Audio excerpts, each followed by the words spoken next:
this is better than the trends that fade. Oh, that hype won't last in any way. In everything I'll follow you instead. This is love, great love. There's nothing like, there's nothing like, there's nothing like your love. There's nothing like, there's nothing like, there's nothing like your love. There's nothing like, there's nothing like, there's nothing like your love. There's nothing like, there's nothing like, there's nothing like your love.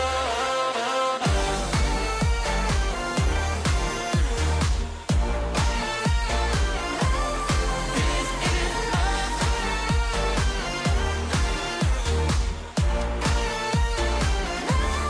When you found my soul, love hit me like a lightning bolt. Jesus, you're my all. I just can't get enough. I just can't get enough. This is love.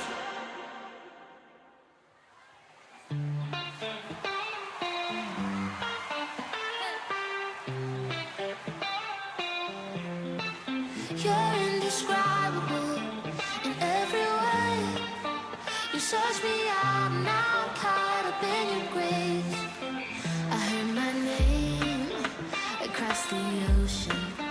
You pulled me closer, the current changed. You showed me life, a new horizon, a silver lining, a brand new day. And I'm like, ooh, I can't find the words to say. And ooh, you're higher than all my ways, and Lord, it's you who opened my eyes to see and poured out your heart for me. My God, you're indescribable in every way. You search me out, and now I'm caught up in your grace. I just can't fathom it. I can't make sense of how your love so undeserved and never ends. You give me freedom, it leaves me breathless. My glimpse of heaven is life with you. Now there's no fighting this gracious rhythm. I lift my hands, I embrace you. Now every time I go, I can't find the words to say. And ooh, you're higher than all my ways, and Lord, it's you who opened my eyes to see and poured out your heart for me. My God, you're indescribable in every way. You search me out, and now I'm caught up in your grace. I just can't fathom it. I can't make sense of how your love so undeserved and never ends. You're indescribable, ooh, ooh, ooh, so indescribable, ooh, ooh, ooh. You're indescribable, ooh, ooh, ooh, so indescribable, ooh, ooh, ooh. Break it down, here we go.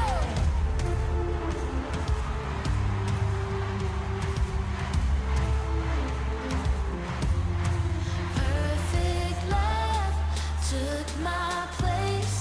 Only Jesus, only grace. What compares? What comes close?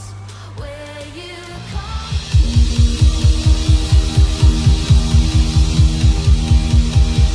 Well, hey church, happy Mother's Day. Whether you're joining us in the room or joining us online, why don't you stand to your feet as we sing.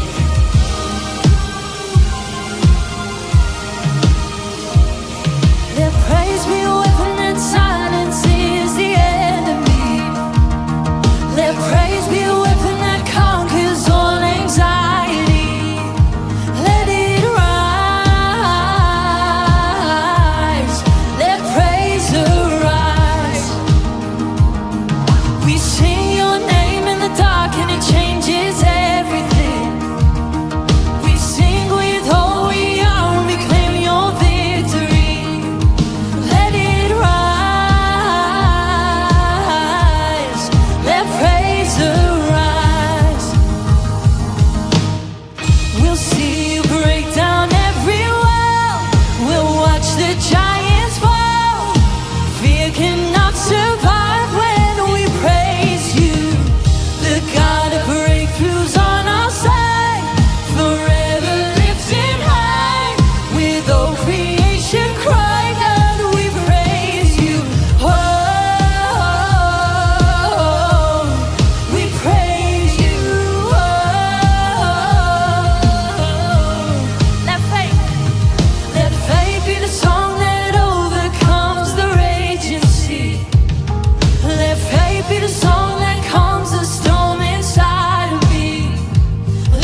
is what freedom feels like. This is what heaven sounds like. We praise you, we praise you. This is what living looks like. This is what freedom feels like. This is what heaven sounds like.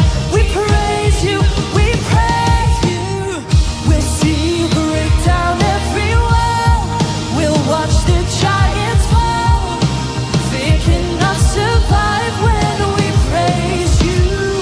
The God of breakthroughs on our side, forever lifting high. With all creation crying out, we praise you. We'll watch the giants fall. Fear cannot survive when we praise you. The God of breakthroughs on our side, forever lifting high. With all creation crying out, we praise you. We praise you. We praise you. We praise you. We praise you. Oh Jesus.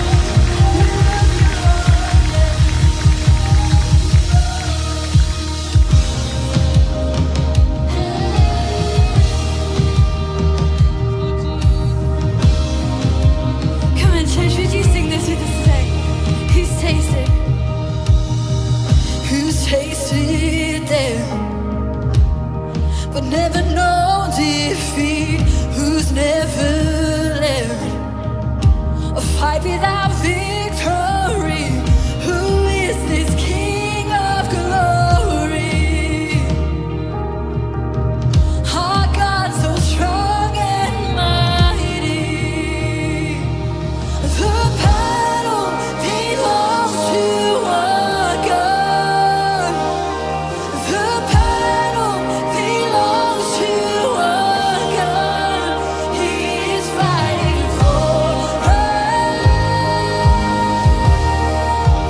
He is fighting for us.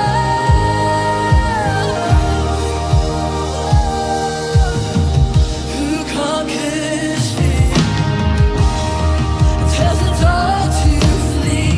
Now raised to life, defeated the enemy. Who is this King of glory? Our God so strong and mighty. The battle belongs to our God. The battle belongs to our God. He is fighting for us. He is fighting for us. I lift my head in the battle, set my eyes on your face. My war cry is praise. I lift my hands to the heavens. I will call on your name. My war cry is praise. I lift my head in the battle, set my eyes on your face. My war cry is praise. I lift my hands to the heavens. I will call on your name. My war cry is praise.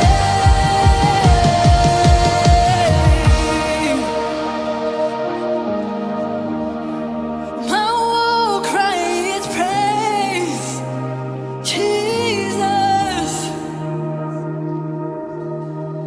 And though I stand the enemy all around, I will not fear. I'm standing on holy ground because the King of glory, my God, our God so strong and mighty.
with us today. But for now, church, before we continue with the rest of our service, we want to say a massive happy Mother's Day. So church, would you take your seats and fix your eyes on the screen?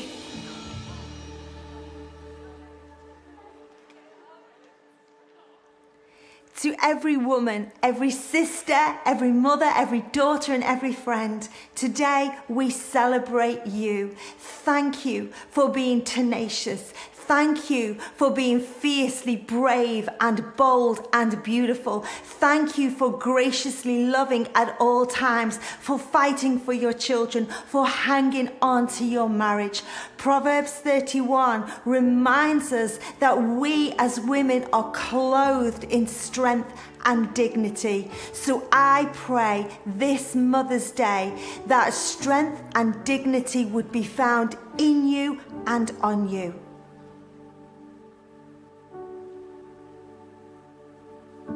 Even if the sun drops out of the sky, even if the stars stop shining at night, even if the drummer stops keeping the time, if your hands are in mine, I won't stop dancing, dancing on the mountain of a victory, dancing through the valley of a broken dream, dancing on the plains of the in-between. If it's you and me, I won't stop dancing.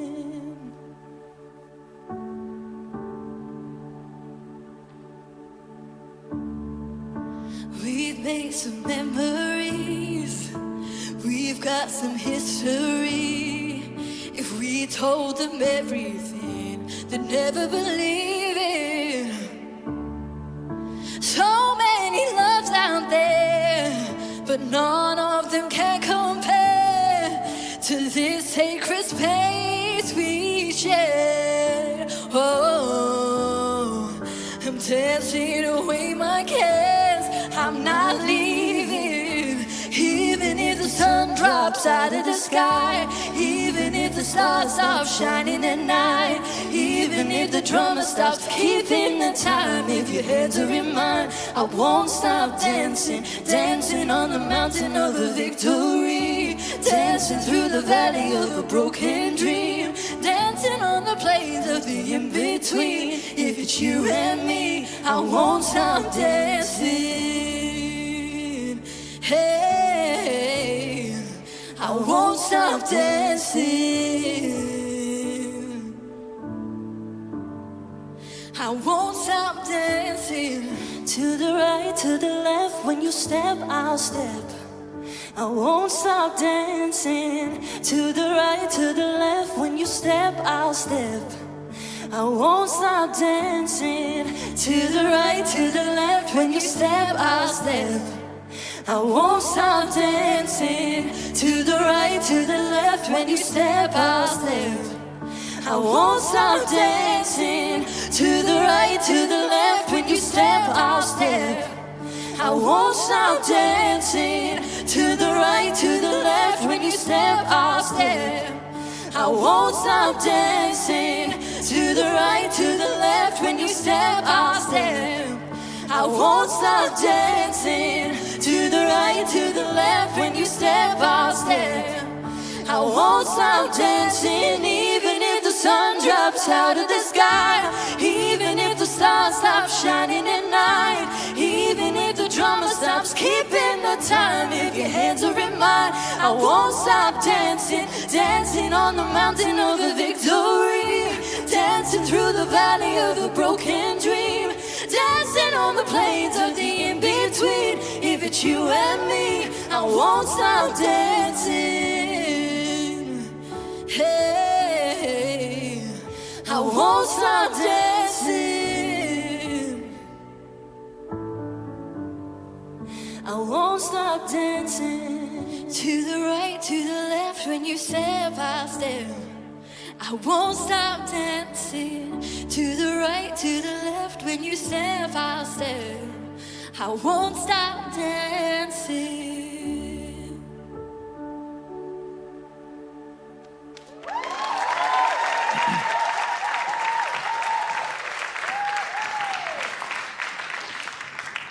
Well, happy Mother's Day, Liverpool One Church. It's absolutely phenomenal that you're all able to be with us in church. I'm just going to pop that there for a second.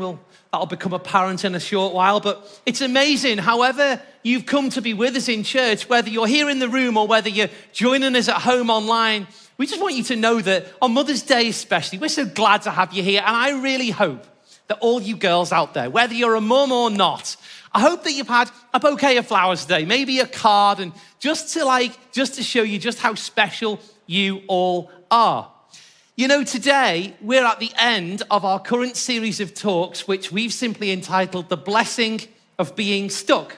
Because we've been talking all about all those times and seasons in our lives where, for you, and the same for me too, it just feels like sometimes you're just a bit stuck. You're just a bit in a jam. You don't really know how to cope with what you've been going through. And for the last few weeks, we've just been in a series of talks all about picking out the blessings and ways to get through when life gets tough. Because if there's one thing that's true for all of us, it's that we all struggle with some things some of the time.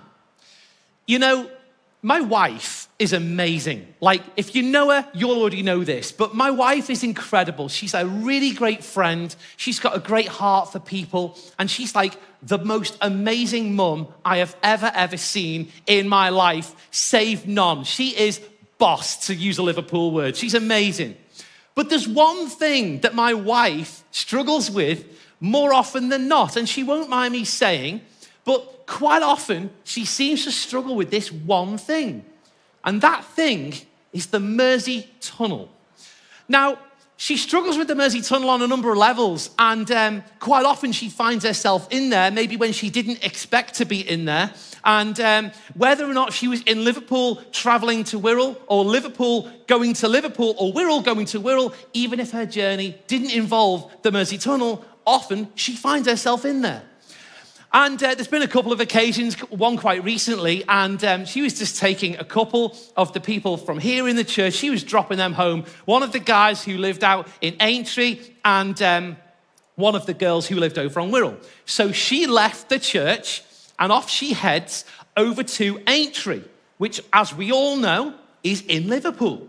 So she leaves the church, and a couple of wrong turns later and a little bit of a thing, and they're all in the Mersey Tunnel. So they start talking in the car, and they're just like, someone who flagged it up, what are we doing in the tunnel? We're like, we're not really sure.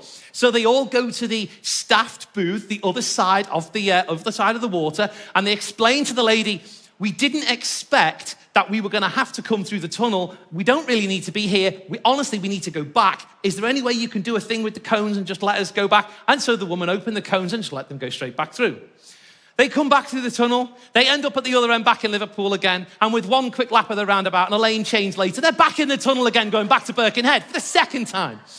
So then less than 10 minutes later, when they arrive at the tunnel toll for the second time, and the woman's looking at them like, have you been drinking? They all arrive at the tunnel and they say, like, we're really, really sorry. We shouldn't be here. We don't know how this has happened. Can you open the barrier? Can you do the thing with the cones that you just did? Can we go back to Liverpool again? So the woman's like, okay, opens the barrier and lets them through for free. But she forgets she's got a fast tag in the window. So as she's gone under it, it's scanned her anyway, and she's already paid twice. So on the fourth visit through the tunnel back to Liverpool, they're all focused, they're all in silence. They're like, we will not let this happen again. This can't happen another time. And they just ended up eventually making their way out of this Groundhog Day that became the Mersey Tunnel trip. But you know, I would guess that there were certain points during that tunnel trip, I don't even know how that happens. I'm just like, what? I don't even understand this. I get these phone calls, I'm in the tunnel again. And I would have thought that there would have been certain points during that journey where maybe they all would have thought, this is it for me. I'm gonna grow old right here in the car underneath the River Mersey. This is it. But you know, I think for all of us, there's certain times and seasons in all of our life where we might say about ourselves and our situation exactly what maybe they were saying in the car. And that is, I just feel stuck in this. I just feel as if there's no way out of this for me. I don't know how I'm going to cope and get past where life has me right now. I literally can't see how I'm going to get through this next season. Maybe you've experienced times and seasons in your life which should have been really great for you, but the reality's been not quite that. It hasn't lived up to what it should have been. Like maybe today, Mother's Day. It should be great. It should be lovely. Maybe you've woken up and had breakfast in bed, maybe a card, perhaps some flowers, maybe a meal out after church or something different. And that's all lovely. But maybe today is not like that for you. Because what if today your experience of Mother's Day is different? What if you've lost your mum and today is just a reminder? Or what if there's been a family breakdown of some sort and your family are choosing not to celebrate with you today and it just hurts? Or what if, through no fault of your own, what if maybe today was supposed to be Mother's Day for you because you were supposed to be a mum, but something happened and that wasn't the case, and today's just pain for you? It's just a reminder. It's just a constant nagging reminder of everything that should have been. And hard times are obviously not just today. It's not just around Mother's Day. What if you're out of work right now? What if you had a job and it was great and it was all going really well and to plan, and then COVID happened and redundancies hit and now you're out of work, but the bills still need paying and the rent still needs meeting and you've got to still hit the mortgage and the council tax and all the things have to be paid. But what are you going to do because you don't have any work and you can't find any and you just feel stuck? What if it's a health diagnosis for you and, in your head, you'd planned out the next few seasons of your life and you've got this kind of goal going against the next few years, and now it maybe looks as if that might not be the case. It might not be possible for you to live out and actually experience all the things because of this diagnosis, and it hangs over you and you just feel stuck. You just want to be out of it. You just want to be free of it.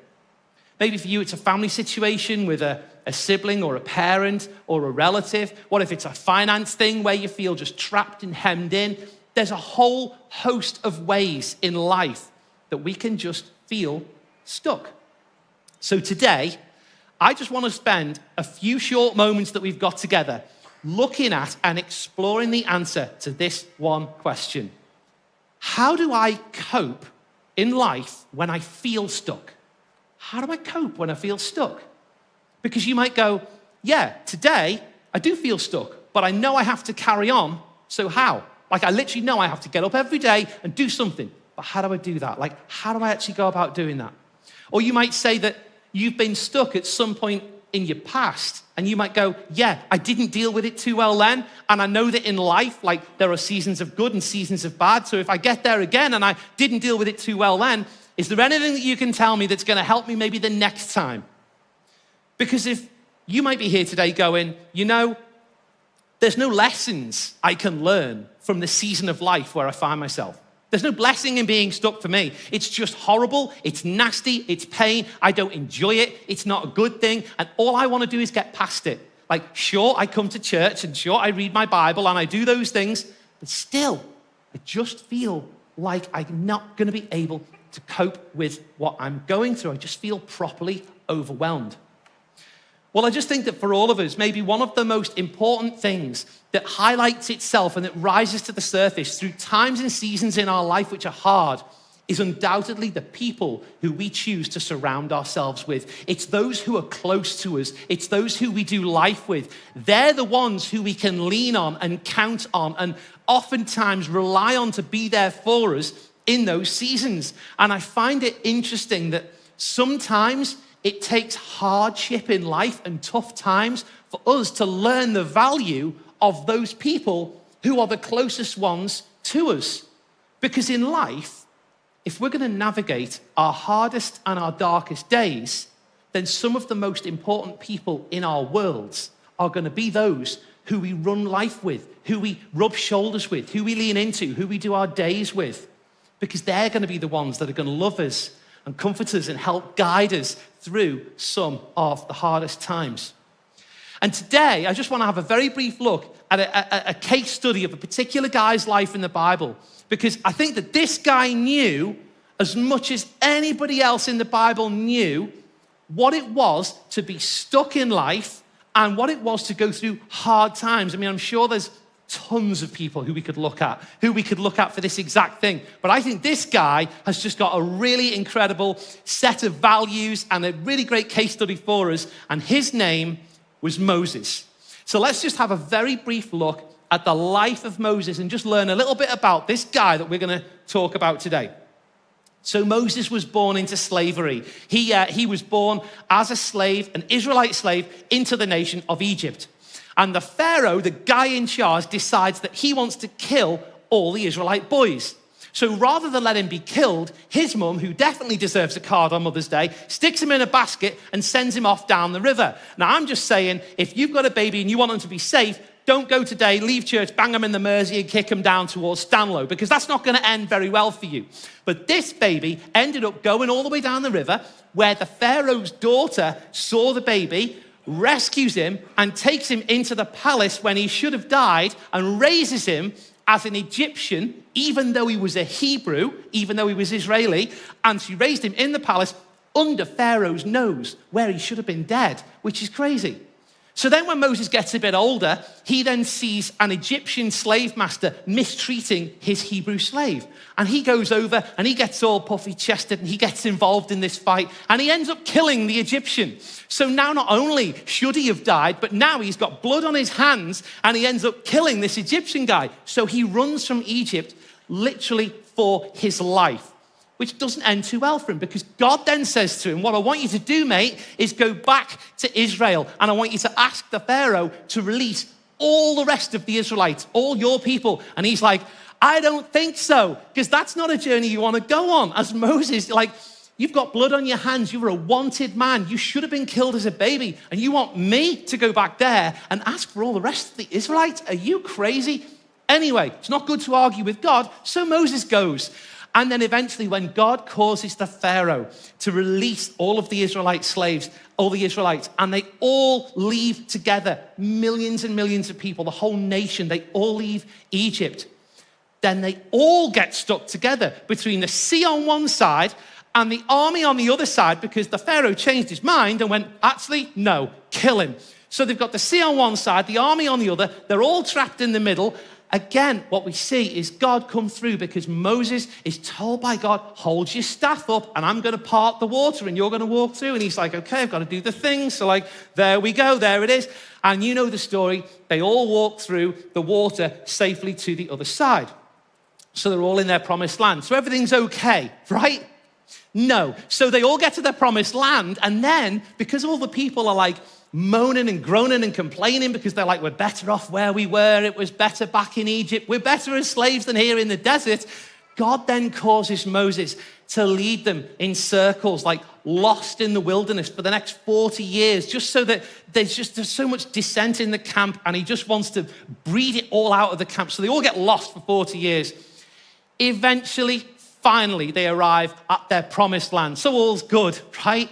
No, because then all sorts of other people who live in the region then come and engage in battles with them, because they want to take the land back from the Israelites, which is where we join the story. So in Exodus 17, we're going to read about one of those battles. And we're going to jump in at verse 8. So it's the Amalekites this time. The Amalekites came and they attacked the Israelites at Rephidim. Moses says to Joshua, choose some of our men and go out and fight the Amalekites. Tomorrow, I will stand on top of the hill with the staff of God in my hand. So Joshua fought the Amalekites as Moses had ordered. Moses, Aaron, and Hur went to the top of the hill. As long as Moses held up his hands, the Israelites were winning. But whenever he lowered his hands, the Amalekites were winning. When Moses' hands grew tired, they took a stone and they put it under him, and he sat on it. And Aaron and Hur held up his hands, one on one side and one on the other, so that his hands remained steady until sunset. Verse 13, so Joshua overcame the Amalekite army with the sword. So here's the Israelites. They're finally free. They finally arrived at the land that God had predetermined that they should be in. And instantly, the second that they're there, they're having to defend it against people who want to come and they want to take it off them. But if we just take a second and we take a snapshot of everything that Moses has been through, his whole lifespan, right up to this point, we see that there's three things, these three traits, character attributes of Moses, things he knew, things he'd made part of who he was, that just made so much sense and saw him succeed where others fail. And I think today we can learn from these three things that we see in the life of Moses, and they're simply this. Number one, he chose his friends very wisely. Number two, he helped others repeatedly. And number three, he trusted God faithfully. He chose his friends, he helped others, and he trusted God. So today, I just want to have a look at those three things, because I feel like there's some secrets in there, there's some keys, that we could all learn from in seasons of our life when we otherwise would struggle. And the first thing is this. In life, we've got to intentionally choose who we run with. We have to be intentional about those people who we choose to run with. Because in 2022, there's so many things that we can't be in control of. There's so many things that are just happening around us that we're out of control of. But one thing we can control is those people who we draw close with. It's those people who we choose to surround ourselves with, because they're the ones who are going to become most important in our hard times. They're the ones who we're going to let in. Let me just ask you today, who is there in your life who holds up your hands when you've got no strength left? Who is there in your life who surrounds you and holds you and keeps it together with you when you struggle the most? When you can't see the wood for the trees, and you're overwhelmed, and you're out of energy, and you're all spent up. Who is there in your world who would do that for you? Let's look at verse 8 and see who did it for Moses. The Amalekites came and attacked the Israelites. So at this point, the second the attack happens, we find Moses, Joshua, Aaron, and Hur, and these boys have done some life together. They know each other. They know the way they think. They know the way that they act. They know the way that they process bad news. They've gone through and done some life together, these guys. So when they're attacked, it doesn't take them long. They instantly act on what they know and they make a plan. Moses speaks up as the leader because the others have given him that authority in their life. So he speaks up and he goes, Joshua, go and get some of the guys and go and fight the Amalekites. He goes, Aaron, Hur, you're with me. Tomorrow we're going up that hill. I'm going to hold up this rod and I'm going to pray. So they make a plan. But what I want to know is, okay, so Joshua's gone with some of the guys and he's gone to go and fight the Amalekites. But why would Moses take the other two? Why would, after everything we've seen that Moses has been through and all of the miracles he's seen God do, could he not go alone? Why would he take the other two with him? Why would he not say, Joshua, you go and fight. You guys stay here and look after the camp. I'm going up there to pray. Why would he need them? What's the point? I think he just wanted them because they were his trusted friends. He didn't know what it was going to involve. He didn't know how long he was going to be up there. He didn't know how long Joshua was going to take to fight the Amalekites down the bottom of the hill. He just wanted his friends around him. He wanted his boys to support him, speak well of him, gee him up if he got tired, because he didn't know what it involved. But Moses had made his whole life about being around other people. And he'd chosen his group really tight. Maybe today you've got some friends in your world who are there for you. Maybe you've got some friends in your world who you go, it's those people. They're the ones who are for me. Isn't it right that in a tough time, they're the ones who you'd want to come with you wherever it was you were going? One way that we can gather some really great high-class people around ourselves in life, and we can maximize our chance of getting some great people to do life with, is to be planted in the church. Because the Bible tells me that where those who are planted in the church, they will flourish. And if you're around the church, I'm sure that scripture partially refers to the fact that if you're planted in the church and you're knitted in and you're part of this thing, then you're going to be surrounded on your left and on your right by people who are just for you, by people who've got your best in mind, by people who are going to have your back when you struggle. We defo should not be doing life around the gossip. We should not be drawing them in close, because believe me, if they're talking to you and gossiping to you about them, then the law of the world is then they are gossiping and talking to them about you also. We should not choose to pull the gossip in close and listen to all the stories and listen to all the things that they say about other people, because if they're doing it about them, then they're doing it about you. We should be choosing and being intentional in the same way that Moses was about drawing those people in and close and tight to us in our lives, who are going to be for us, who are going to support us, and who are going to see us strong. The second thing is we also need to remember that when you make your life about others, others' lives become about you. The second you choose to make your life about others, their life becomes about you. Did you know that you're most magnetic to God when you're doing what's most important to him? And the last instruction that Jesus gave to mankind, us, before he ascended to heaven, was effectively to love God and love people.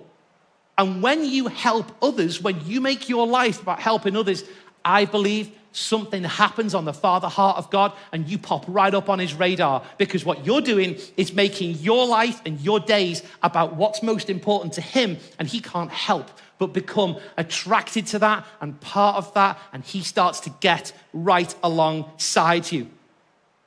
You know, we could all choose to go down and struggle on our stuck situation.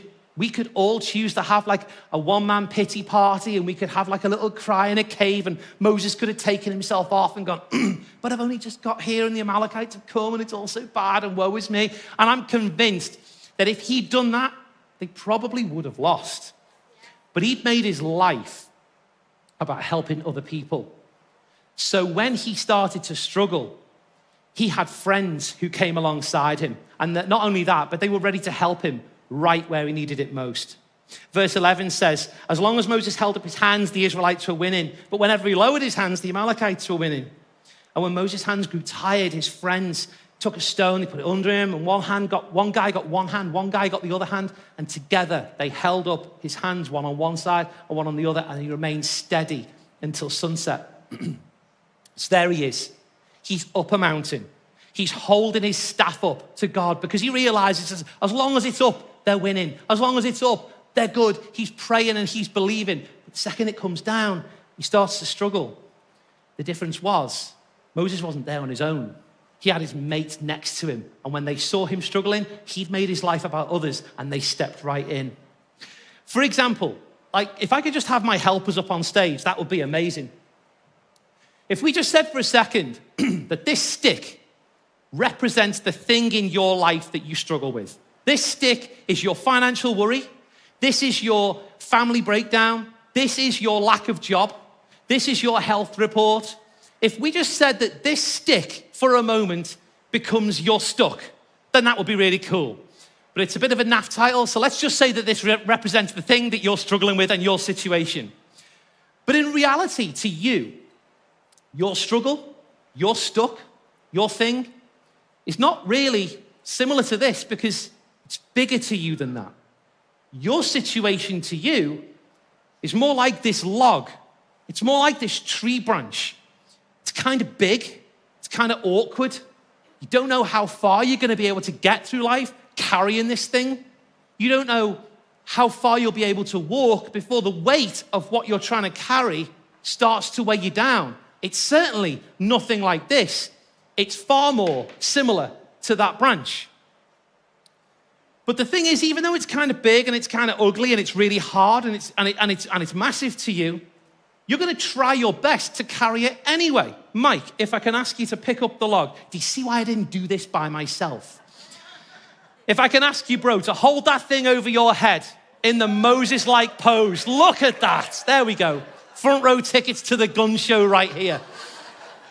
So here we've got Mike, like we had Moses. He's up on the hill, he's carrying his struggle, he's carrying his mate's burden, and he's got that thing over his head. Now, it doesn't take much time, because at first, you're okay. At first, you can carry on. At first, it's not too heavy. Might look that way, but it's not, because he's a strong guy.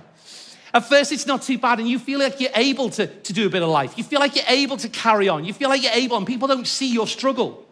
But after a short while, the weight of that thing that you're carrying starts to weigh you down. It starts to wear you down. You don't know how much longer you're going to be able to carry that thing for on your own, which is where your friends come in, because you've made your life about others. Boys, take his hands, please.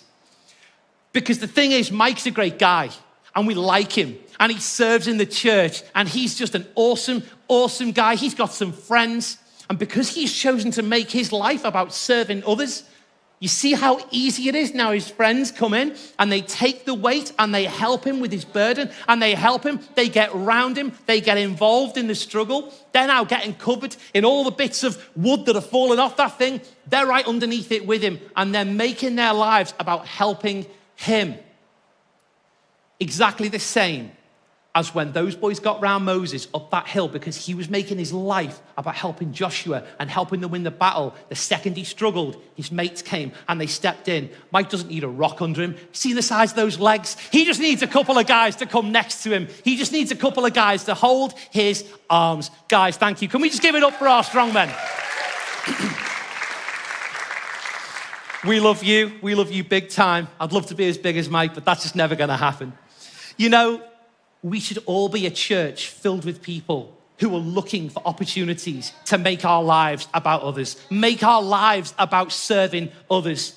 And when we become that church, I believe that we pop up on God's radar, because what we're doing is tapping something in to the Father heart of God that is all about what God's about. And he can't help but get busy looking after your hopes, your dreams, your aspirations. He can't help but attach himself to your everyday when you make your life about helping others. You know, someone did this for our family just recently, and my daughter got ill and she brought a virus home, and my wife and I both went down. And who knows, when you've got poorly baby, poorly mum and poorly dad, it feels like life's about to end very, very shortly.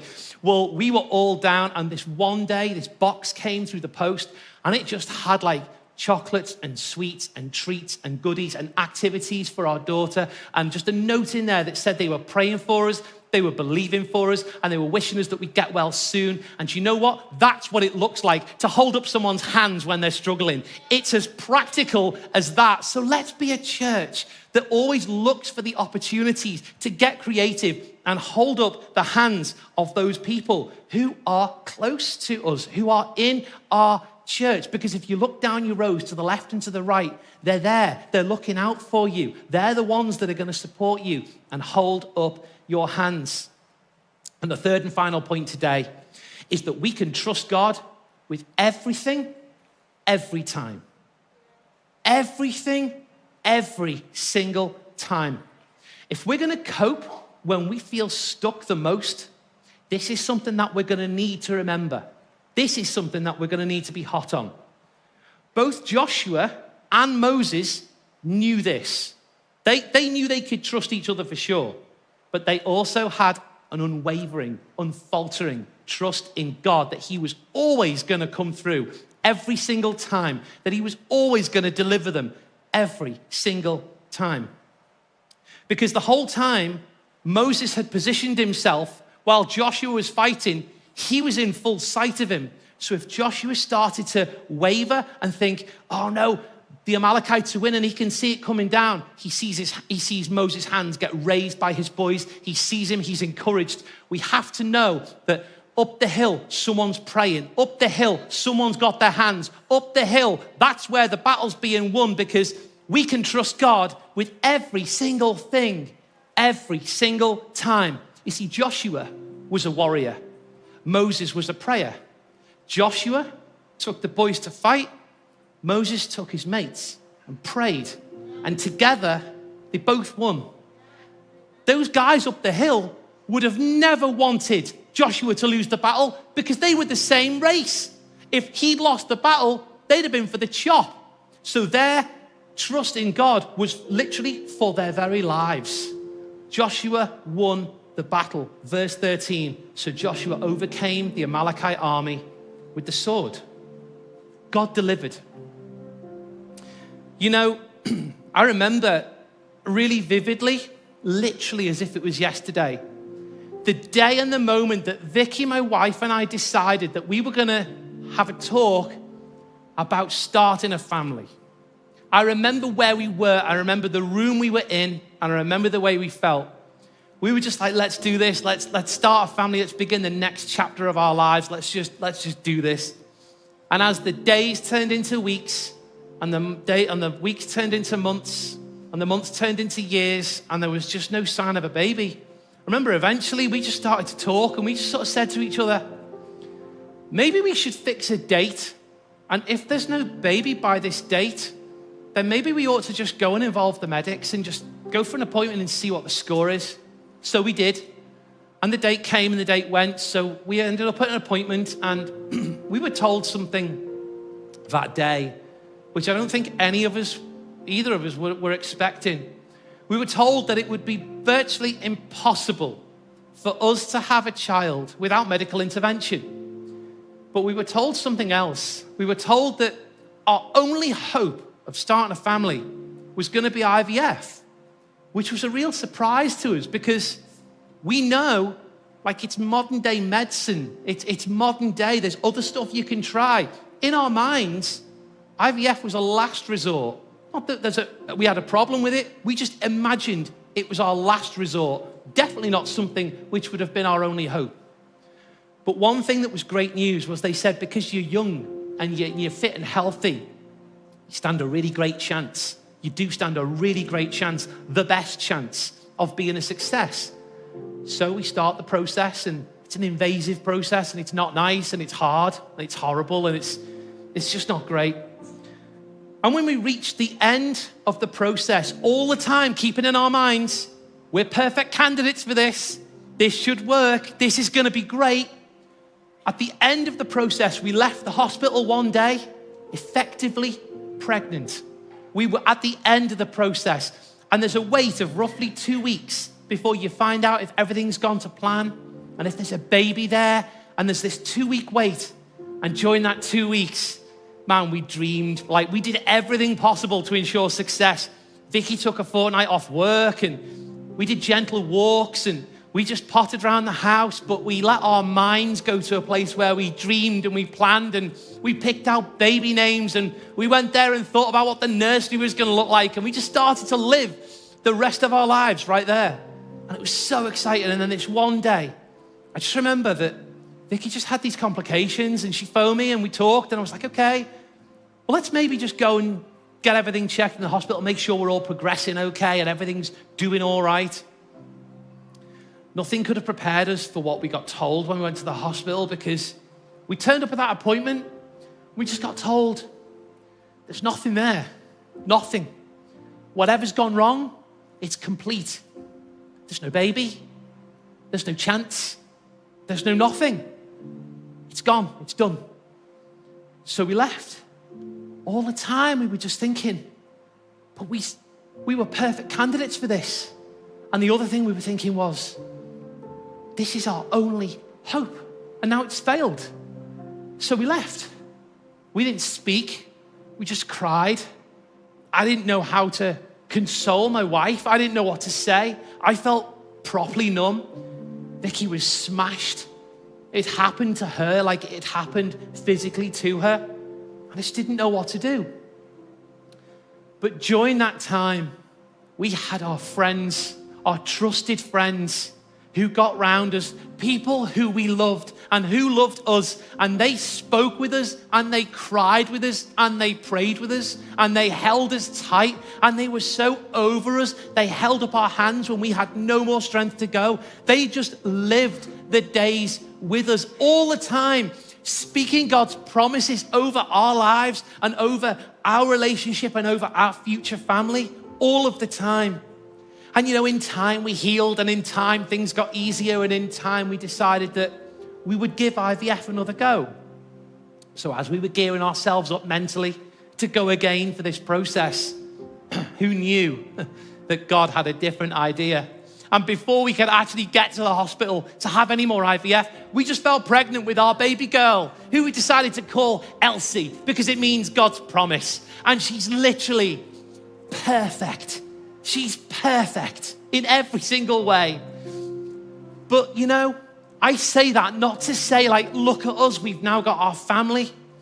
But I say that to say that the same God who won Moses the battle, the same God who gave Vicky and I our miracle baby, that same God can do it for you too. And maybe you're here today and maybe you're struggling with the same kind of a thing. Maybe it's a pregnancy, maybe it's not. Maybe you're at home online, maybe it's something else. But you know, that same God who did it for us can do it for you. And you know what the privilege is? We now get to be those people who can stand in the gap next to someone else and try and hold up their hands and try and G them up and try and make sure that they're okay and speak God's promises over them because he's done it for us. And that is so precious. But you know, that same God, he's never changed. He will never change. Since all the way back in Moses' time, he's exactly the same as he is today. He's still got the power, he's still got the ability, and he's still desperate to help you. So in answer to my question, how do we cope when we feel stuck?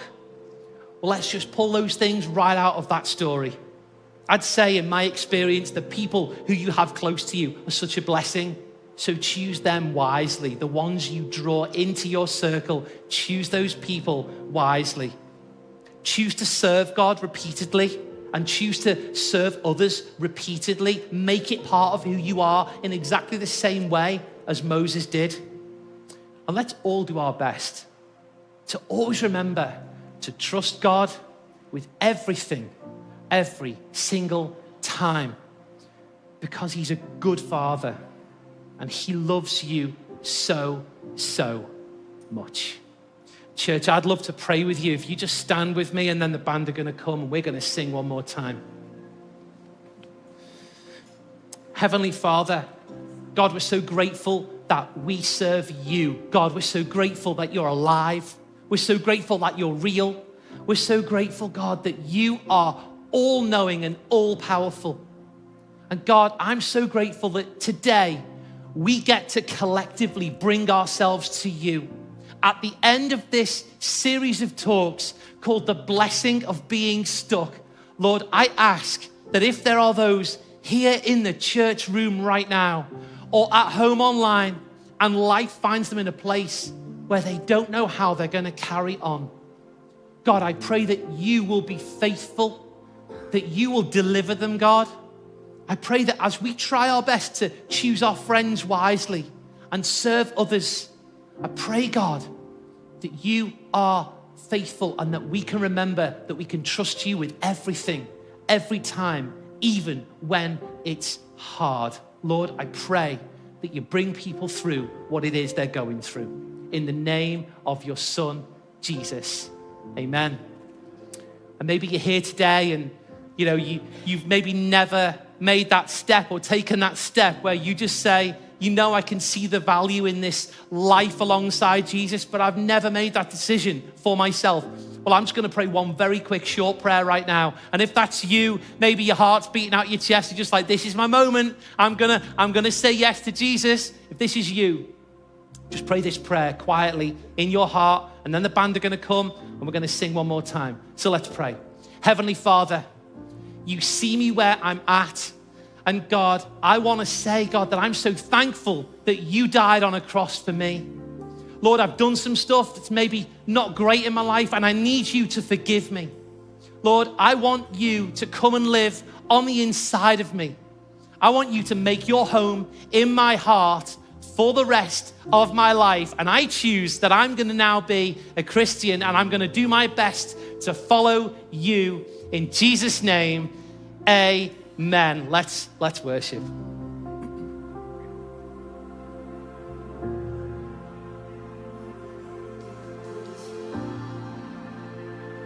Spirit move, 'cause when you have your way, something has to break. Tear down every lie, set the wrong things right.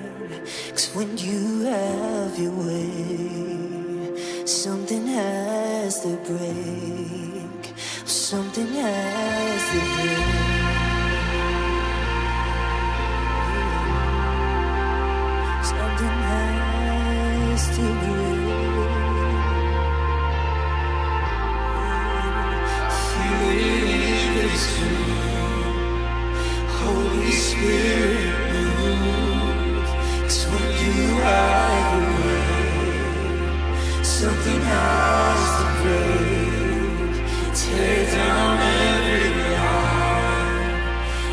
the wrong things right. 'Cause when you have your way, something has to break. Something has to break. Something has to break. Right now in your name. Something has to break. Something has to break. Something has to break. Right now in your name. Something has to break.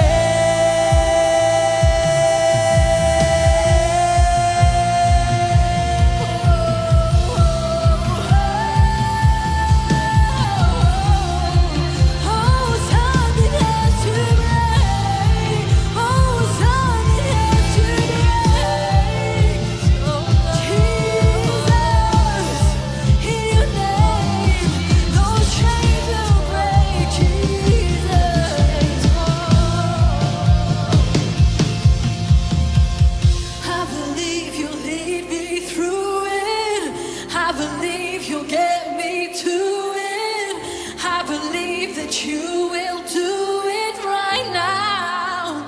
Something has to break. I believe you'll lead me through it.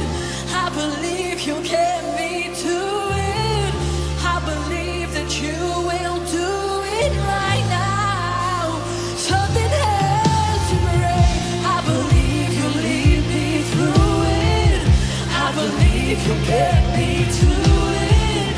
I believe that you will do it right now. Something has to break. I believe you'll lead me through it. I believe you'll get me to it. I believe that you will do it right now. I feel it in this room. With Holy Spirit move. 'Cause when you have your way, well, something has to break. Tear down every lie. Set the wrong things right.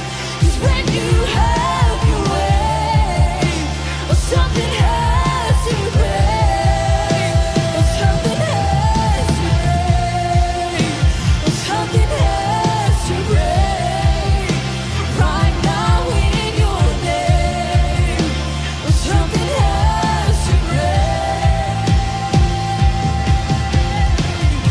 I believe you'll lead me through it. I believe you'll get me to it. I believe that you will do it right now. Something has to break. I believe you'll lead me through it. I believe you'll get me to it. I believe that you will do it right now. Something has to break. It will. Something has to break. Come on, church, we're gonna sing that again. I believe. I believe you'll lead me through it. I believe you'll get me to it. I believe that you will do it right now. Something has to break. I believe you'll lead me through it. I believe you'll get me to it. I believe you will do it right now. 'Cause something has to break. It will. But something has to break.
so good. Church, why don't you go ahead and grab your seats?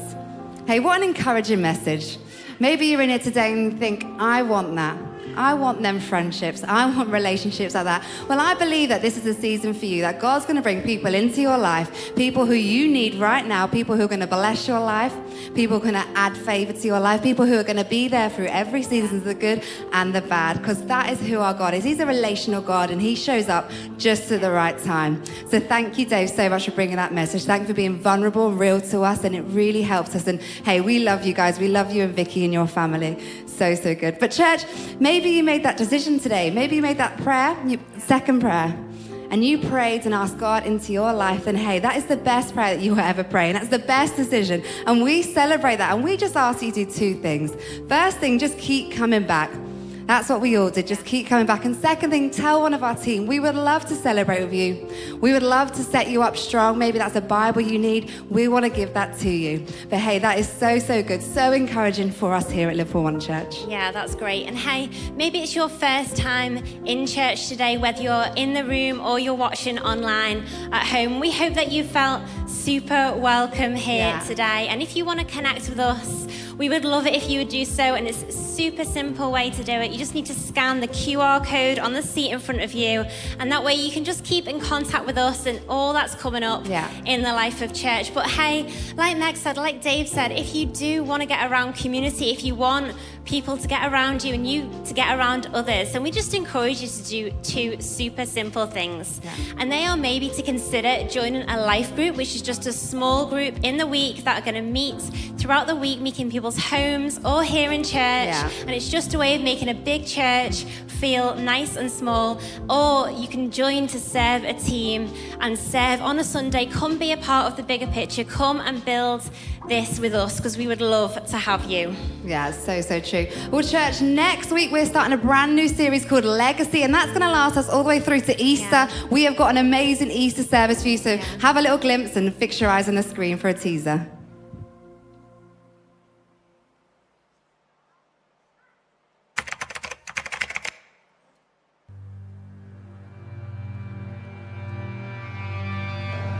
God looks upon you as though you were the only person in the whole universe.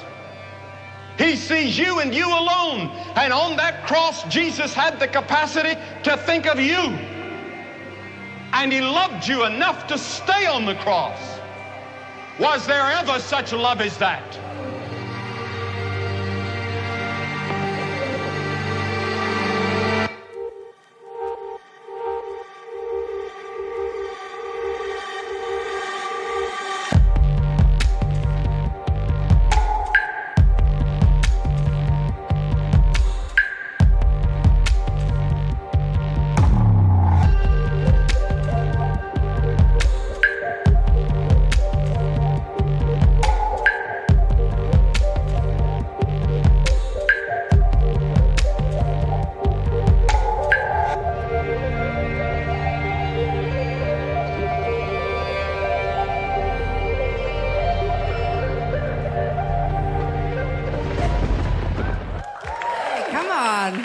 That looks so good. And hey, we are excited to be doing this Easter service, right? It's Sunday the 17th of April, the 10 and the 12, two services. And hey, on your seats, under your bums, you have got an invitation to this service. And hey, why didn't you take it? Because this event isn't just for you, those of you that are in the room today. It's for your friends and family as well. And we just want to make it super simple to be able to encourage you to bring your friends, bring your family along to this service. It's going to be a great Sunday in the life of church, right? Yeah, it really will be. Well, church, we've come to that point of our service. We get the opportunity to give you the opportunity to partner with us financially. And all the ways that you can do that on the screen behind me. If you're watching from home, they will come up also. Or if not, you can give by envelope. They're on your seats. You can give by cash or check. And in the last song, the buckets will come around and you can put them in. But church, I was reading this week the promises of God, some of them. And one of them said this, and it stood out to me. It says this in Corinthians: "And God is able to bless you abundantly, so that in all things, at all times, having all that you need, you will abound in every good work." You know, I needed to hear this because actually this verse was given after Paul talks about generosity. He was addressing the church about being generous. And this was the promise that followed. But right now, it feels like when we put the news on, all we hear is financial crisis. The rise of living is increasing, and it can bring fear into our lives. And when I read this, it gave me so much encouragement that actually God says, in all things, at all times. And that's times of crisis. So maybe you need to hear that today, that actually our finances, we can keep being generous. We can keep giving to the work of God because God says that in all times, he will give us all we need. So church, thank you for your generous giving in this season. Thank you for all that you give. We couldn't do this without you. Yeah, that's right. But hey, time is almost gone for today, but let's stand as we sing one last song. Come on, church, we got one more song. Why don't you join with us? Hands together.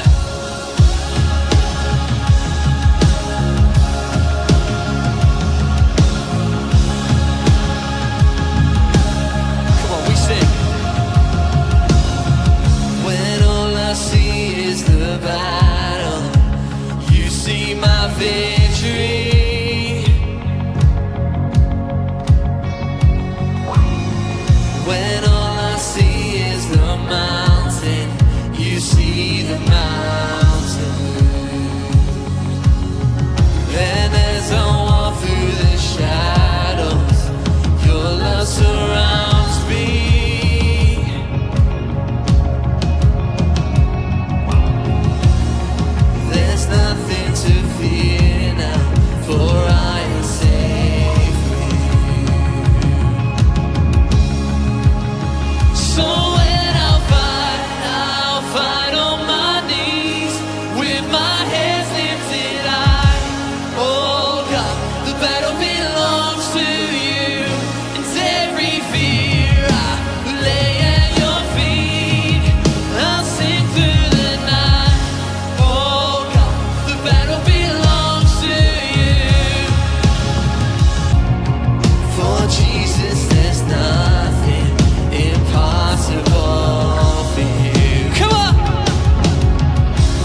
Make sure you check in with us next week at the 11 or the 12. But yeah, we'll take care. See you later.